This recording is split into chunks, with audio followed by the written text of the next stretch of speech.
Good morning dear students of part third psychology honours. आज मैं आपको पेपर सेवेंथ का इंडस्ट्रियल साइकोलॉजी बताने जा रहा हूँ, जिसमें दुर्घटना क्या है इसकी चर्चा हमने कर चुका पीछे की क्लास में कि दुर्घटना क्या है, दुर्घटना को का क्या क्या कौन कौन सा कारण है। इन सारी बातों की चर्चा हम लोग पिछले लेक्चर में कर चुके हैं। अब हम आगे बढ़ते हैं उससे और हम ये देखेंगे कि दुर्घटना की रोकथाम के कौन कौन से उपाय हैं, क्योंकि उद्योग धंधा में दुर्घटना, थकान, अरोचकता,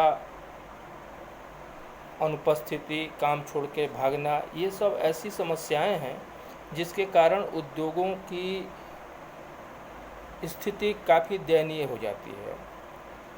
इसलिए हम मेजर्स ऑफ एक्सीडेंट प्रिवेंशन आज देखेंगे कि वे कौन कौन से उपाय हैं जिसके द्वारा कि दुर्घटनाओं को रोका जा सकता है या उसको कम किया जा सकता है। तो इस क्रम में हम आगे बढ़ते हैं।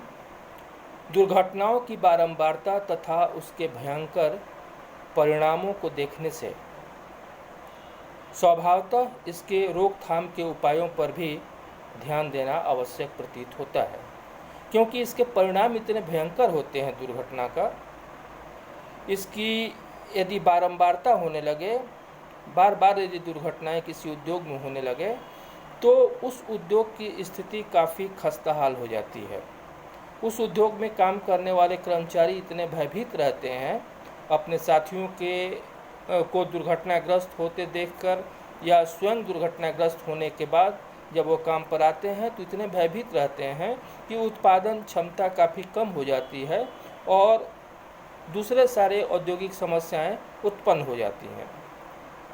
तो प्रत्यक्षतः तो यह ज्ञात है कि जिन कारणों से दुर्घटनाएं होती हैं, जिन कारणों से दुर्घटनाएं होती हैं, यानी कि दुर्घटना के जो कारण हैं, यदि उन कारणों में सुधार कर दिया जाए, यदि उन कारणों में परिमार्जन ला दिया जाए, यदि उन कारणों को रोक दिया जाए, तो निश्चित रूप से दुर्घटनाओं की संख्या या दुर्घटनाओं की बारंबारता को रोका जा सकता है।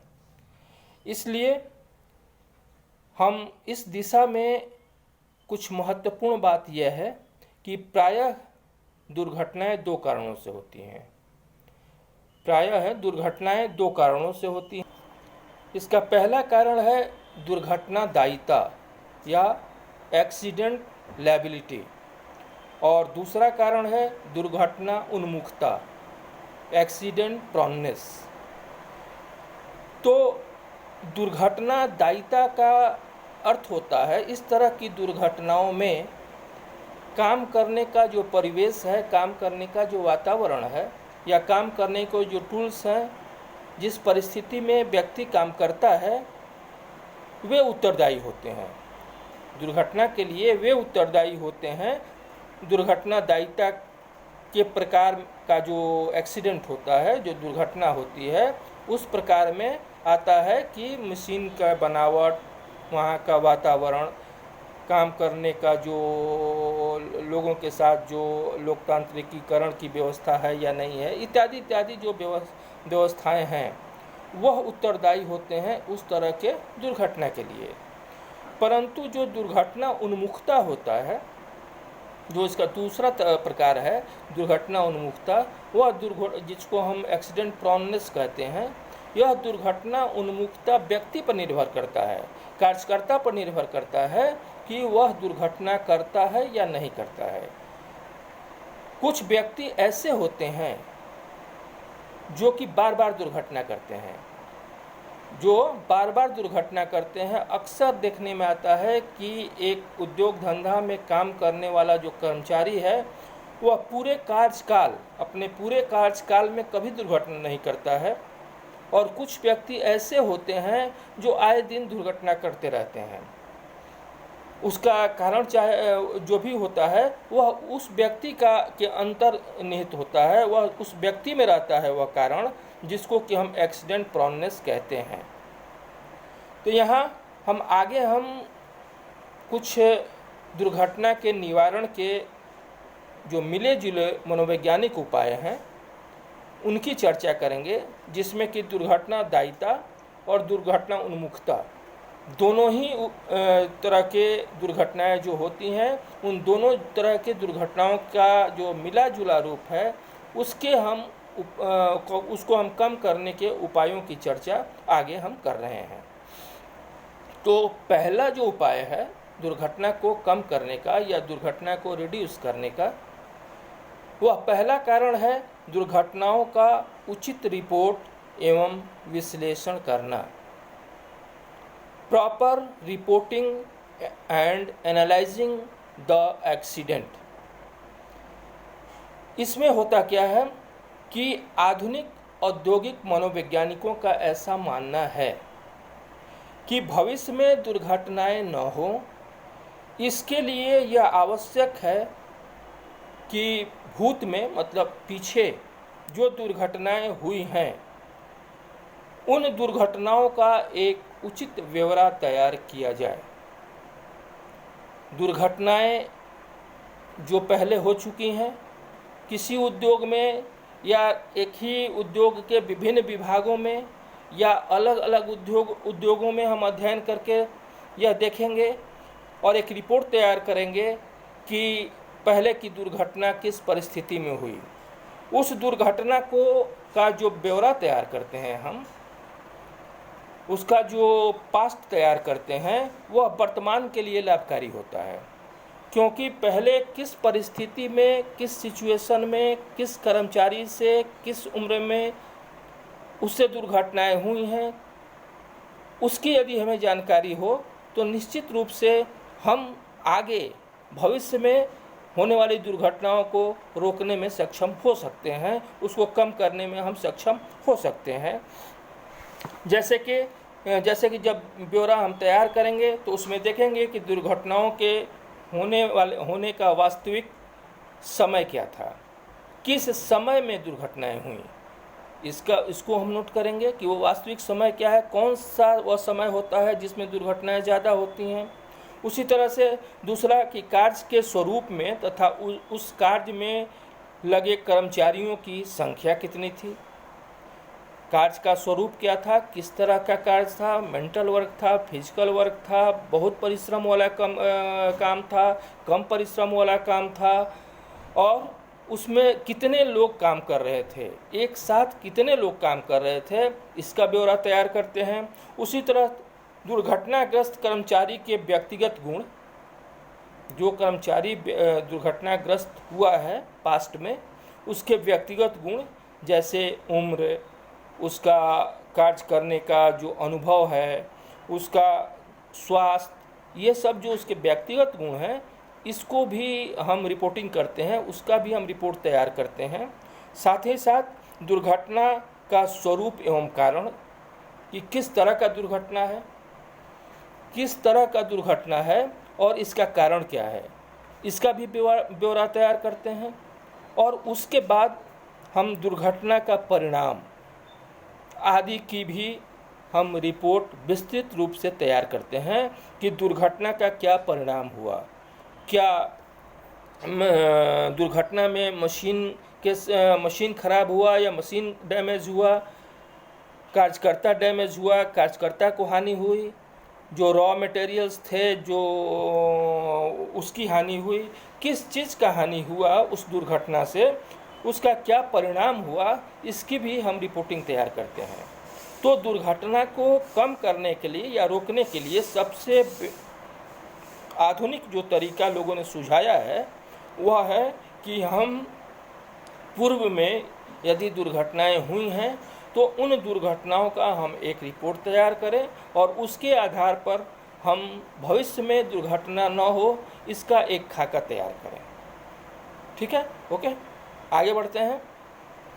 दुर्घटना को कम करने का जो दूसरा उपाय है वह है काम की सर्वोत्तम भौतिक अवस्थाओं की व्यवस्था, प्रोवाइडिंग ऑप्टिमम फिजिकल कंडीशंस, मतलब कि जो काम करने का जो परिस्थिति है, काम करने का जो वातावरण है, जिसको हम भौतिक वातावरण कहते हैं, वह काम करने का वातावरण कैसा है। यदि हम उसकी व्यवस्था हम सर्वोत्तम करें, यदि हम उसकी व्यवस्था कर्मचारी के उपयुक्त करें, कर्मचारी के लायक करें, कर्मचारी जहाँ पर कंफर्ट महसूस करता हो वैसी व्यवस्था यदि हम करें,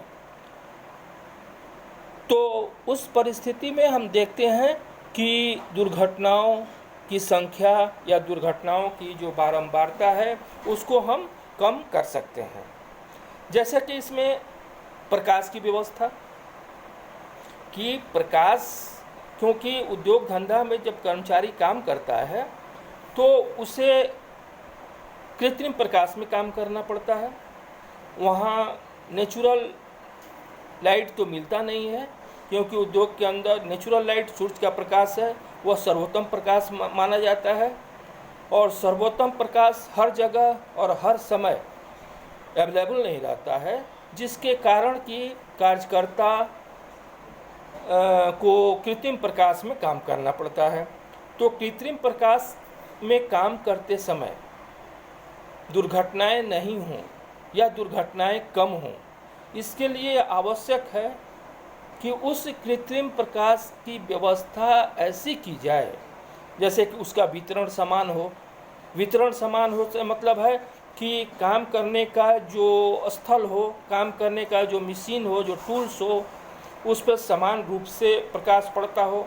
ऐसा नहीं कि किसी भाग में छाया पड़ रहा है, किसी भाग में ज़्यादा रोशनी पड़ रहा है, किसी में कम पड़ रहा है। तो प्रकाश का वितरण समुचित हो। उसी तरह से प्रकाश की तीव्रता समुचित हो, क्योंकि प्रकाश की तीव्रता के ज़्यादा और कम दोनों ही होने से, दोनों ही परिस्थितियों में, यदि प्रकाश ज़्यादा है तब भी और प्रकाश यदि आवश्यकता से कम है तब भी, दोनों ही परिस्थितियों में कार्यकर्ता को काम करने में असुविधा होती है। और जब कार्यकर्ता को काम करने में असुविधा होगी तो निश्चित रूप से वह दुर्घटना भी कर सकता है, इसकी संभावना भी ज़्यादा रहती है। उसी तरह से प्रकाश का जो रंग है कि किस तरह का प्रकाश होना चाहिए, किस रंग में का प्रकाश होना चाहिए जो कार्यकर्ता के लिए सुलभ हो, जो जिसमें कार्यकर्ता ज़्यादा से ज़्यादा शांति और का अनुभव करता हो, उस तरह का प्रकाश का रंग होना चाहिए। ऐसा नहीं कि कोई इस तरह का रंग हो जो कि कार्यकर्ताओं को ज़्यादा उत्तेजित करता हो, जिससे कार्यकर्ता में चिड़चिड़ापन आता हो। इस तरह के प्रकाश रंग की व्यवस्था नहीं होनी चाहिए। ये सब हमारे भौतिक अवस्थाओं में आता है। उसी तरह से वर्नन, एक व्यक्ति हैं, एक मनोवैज्ञानिक हैं, जिन्होंने औद्योगिक मनोविज्ञान में बहुत सारे अध्ययन किए हैं, बहुत सारे शोध किए हैं। उन्होंने वर्नन ने कहा है कि अवितरित प्रकाश से, यानी कि समान ढंग से यदि वितरित नहीं हो, यदि उसका डिस्ट्रीब्यूशन समान ढंग से नहीं हो, तो 25% दुर्घटनाओं की संख्या बढ़ जाती है। पहले की अपेक्षा 25% दुर्घटनाओं की संख्या बढ़ जाती है, सिर्फ प्रकाश के समान वितरण नहीं होने के कारण। इस तरह से वायुमंडलीय अवस्था है। वायुमंडलीय अवस्था में क्या होता है कि वायुमंडलीय अवस्था मतलब तापमान से हम लेते हैं कि जिस परिस्थिति में कार्यकर्ता काम कर रहा है वहाँ का तापमान, वहाँ का वायुमंडलीय अवस्था कैसा है, कितना है। क्योंकि एक खास टेम्परेचर के बाद कार्यकर्ता अपने आप को बहुत ही थका हुआ महसूस करता है या बहुत ही वह अपने ऊब महसूस करता है यदि तापमान ज़्यादा हो तो। यदि तापमान कम हो तो वैसी परिस्थिति में भी कार्यकर्ता में काम करने की इच्छा समाप्त हो जाती है, उसमें थकान ज़्यादा होता है। और जब थकान ज़्यादा होता है तो निश्चित रूप से दुर्घटनाओं की संख्या भी बढ़ने की संभावना रहती है या दुर्घटनाएं होने की संभावना रहती है। इसलिए उद्योग धंधा में वायुमंडलीय जो अवस्था है उसको विशेष रूप से अनुकूल बनाने की आवश्यकता होती है। इसके संबंध में वर्नन ऑप्शन के अनुसार अनुचित तापमान यानी कि जो टेम्परेचर कार्यकर्ता को सूट नहीं करता हो उसको हम अनुचित तापमान या आर्द्रता जिसको ह्यूमिडिटी कहते हैं और अपर्याप्त वायु संचार, ये सारी ऐसे फैक्टर्स हैं जो कि दुर्घटनाओं को आमंत्रित करते हैं, जो कि दुर्घटनाओं को बढ़ने में या दुर्घटनाएं होने में वह सहायक होती हैं। उसी तरह से शोरगुल जो है, शोरगुल भी शोरगुल भी दुर्घटनाओं को बढ़ाने में या घटाने में मदद करती हैं। यदि शोरगुल की अवस्था में कार्यकर्ता काम करता है जहां बहुत शोर हो रहा हो तो वैसी परिस्थिति में कार्यकर्ता से दुर्घटना होने की संभावना ज़्यादा होती है, क्योंकि शोरगुल भी एक लिमिट तक होना चाहिए। शोरगुल भी दो तरह का होता है।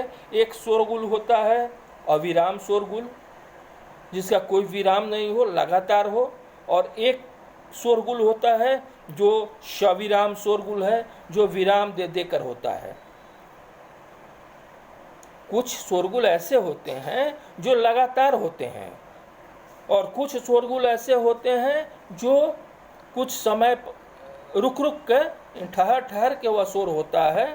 तो इसमें देखा गया है कि जो सविराम शोरगुल है यानी कि जो रुक के शोरगुल होता है वह शोरगुल दुर्घटनाओं को ज़्यादा आमंत्रित करता है। उस तरह के शोरगुल में दुर्घटनाएं ज़्यादा होती हैं। यदि अनवरत, लगातार, फ्रीक्वेंटली, कंटिन्यूअस यदि नॉइज़ हो रहा है तो उस नॉइज़ में कुछ देर के बाद कर्मचारी अपने आप को एडजस्ट कर जाता है, अपने आप को एडजस्ट कर लेता है, जिसके कारण कि उसमें दुर्घटनाएं होने की संभावनाएं कम होती हैं। वह उस वातावरण में ही, उस शोरगुल के वातावरण में ही वह अपना बेटर परफॉर्मेंस दे लेता है। लेकिन यदि ठहर के शोर होता है तो वैसी परिस्थिति में कार्यकर्ता अपने आप को एडजस्ट नहीं कर पाता है, अपने आप को उसके साथ, उस शोर के साथ अभियोजित नहीं कर पाता है, जिस कारण से उसमें दुर्घटनाओं की संख्या बढ़ जाती है। तो हम कह सकते हैं कि ये जो फिजिकल कंडीशंस हैं, ये फिजिकल कंडीशंस को यदि उपयुक्त बनाया जाए, यदि वह कंट्रोल में रहे, वह यदि कर्मचारी के अनुकूल रहे, तो हम दुर्घटनाओं को रोक सकते हैं या दुर्घटनाओं की संख्या को कम कर सकते हैं।